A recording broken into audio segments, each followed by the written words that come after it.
older I get, the more I need someone else to put my jacket on. It's kind of can't get my shoulders back. I hear that. Yeah.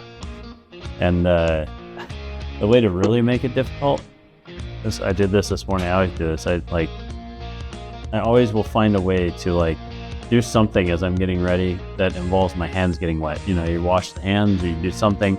And then if you go try to slide that jacket on with any amount of water on it just sticks like super glue as you try to put your hand through there.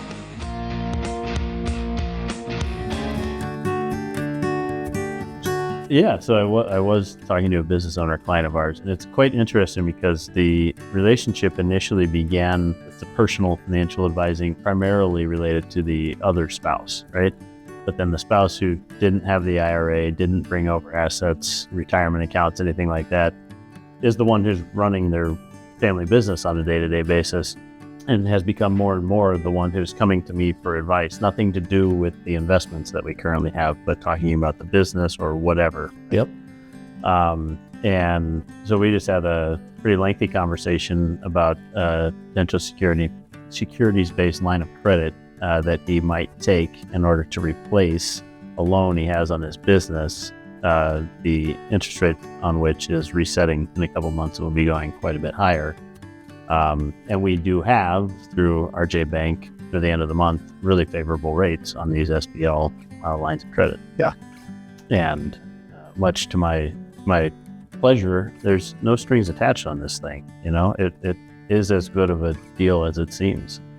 Even as he decides, compares it against his other loan options, he can take the line of credit and do nothing with it potentially, and he's not out anything. There's no cost to get it set up, no requirement that he do anything. He just gets this, favorable spread for 12 months by virtue of getting the application in by the end of this month. Yeah, we just had a client take one. He was in the process of selling a business, a building, and buying a new home at the same time. So in order to get the timing right, took the securities-based line of credit, used that for the home purchase, floated that loan for just a few weeks because the interest rates are higher than you could get, on like a traditional 30-year mortgage, or think I've been. So got the house done and then sold a bunch of equipment from his business, and also is in the process of selling the building to repay the securities-based line of credit. So instead of having to go through all the underwriting of a mortgage or a construction loan or whatever it might be, you can kind of bridge the client to the goal. Yeah. And the rates right now are 5.733%. Really? For even the minimum line of credit, 5.733%. So even as compared to a fixed 30-year fixed, right? Yeah. It's a favorable rate. They were up in 8s and 9s for a while. Right. Yeah. And adjustable. So the spread is fixed, of course, but as that SOFR rate fluctuates, and it's probably more likely to go down than to go up, that rate will potentially move as well. Yeah. I would say there was one time, and it was COVID, the only time it ever happened, that I had clients that had SBLs on the books, and an SBL is a pledged loan against your portfolio, right? So I guess the basics of this are, if you have a portfolio of non-IRA money and it's $400,000 of stocks, ETFs, mutual funds, certain pledgeable assets, you can take, say, up to 80% of the value in the form of a loan against it, right? Yep. Because the expectation, they'll never really take 100%, because if the market goes down, there's nothing left to have as a pledge, or there's less than what's pledged. And so we were right up to, like, let's say 80% on one client. Was doing another business client who was building out a new space for his chiropractic clinic, and he needed $400,000 of a $500,000 portfolio, let's call it. We did that as kind of a short-term loan to do the construction and the build-out. COVID hit and dropped the markets 30% or whatever it was in about a 2-week period of time. The clients do get calls. Basically, it's not a margin call, but it's like a margin call to say, hey, you need to put some money in the account to make it, because the actual value of the stocks in the portfolio dropped below the loan value. Yep. That lasted about a week, and then the market popped back up and recovered. But again, probably a black swan once in a career kind of a thing, but when it happens, it's a little bit stressful. But I think perhaps as a result of that, RJ is only lending 65% value, and they begin doing calls when it becomes 75%. Okay. So they give themselves a 10% buffer to begin with, right? Yeah. And then, at 75%, they'll do calls.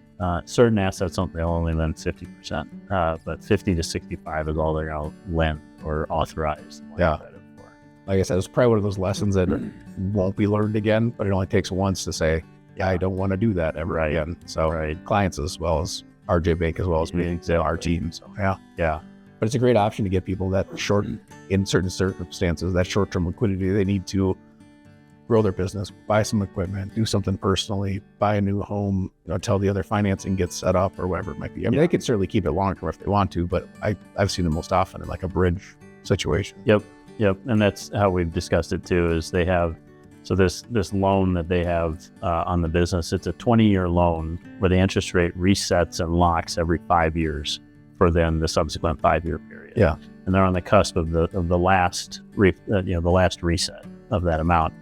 And I don't think so. They have the wherewithal to pay off this loan. They could pay off the loan, and if the only option is the existing bank, the existing loan, they might do that because the interest rate's going to be north of 7.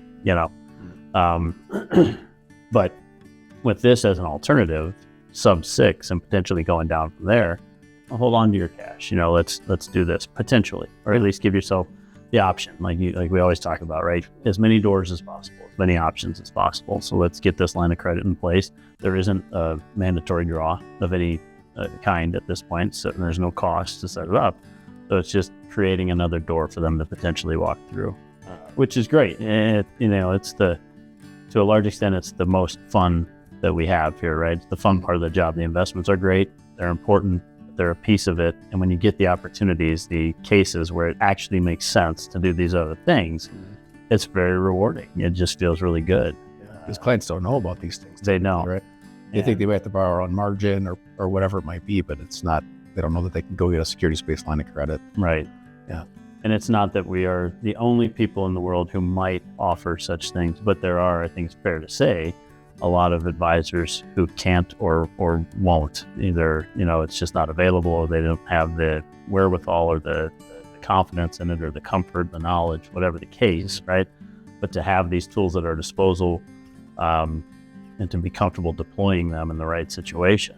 I've had a number of experiences over the last few years too, where even local commercial lenders will call us and say, this client is trying to do something in their business, buy a piece of equipment. We can't get the lending done on it, but they have a brokerage account at, XYZ firm over there, and they've got another one over here. It's, 200 there and 300 there. Well, they can't get enough of the lending limits on either of the accounts to buy the piece of equipment that they need or do the transaction that they need to do. It's like, well, if we just take both of those non-IRA accounts, put them into one, and let's say it's $500,000-$600,000, it gets them enough, SBL balance available to them that they can actually get the project done. Yeah. It may not be that we're doing 100% of the funding for the project for the company, but our commercial lending partner plus their SBL available balance gets them across the finish line. So that's where it's important to have those, lending partners in the community to help the business owners get those things done. Again, in this environment where they need to stay competitive, day to day, week to week, things are changing on them. Yeah. The more of that responsibility, decision making, or product awareness we can bring to them versus them having to step away from their business to go out and look for options. We just coordinate it with their accountant, their CPA, their banker, and the business owner on their behalf. Just say, give us the reins on this. We're going to run everything past you before we do it, but build the structure, lay it out, say, here's what you can do.